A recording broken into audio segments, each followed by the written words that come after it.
শুরু কন কন না কি কি করতেছেন কি কাম করতেছেন এটি করেন রসুন ধুলিটা পরিষ্কার করতেছি পরিষ্কার হলে দাম একটু ভালো দেয় এগুলা মাটি সারে থুইতে হয় সাঙ্গে থুইতে হয় সাঙ্গে থুইলে শুকায় ভালো রোদ দিয়ে সাঙ্গে থুয়ে দিতেছি আর শুকাইলে এগুলো বিছন খুব যত্ন করে রাখতে হয়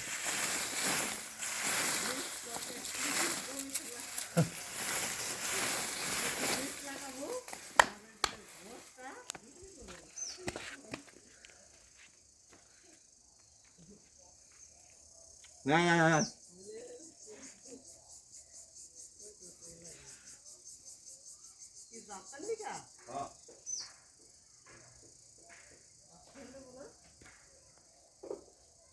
খাইলে কারো কোনো সমস্যা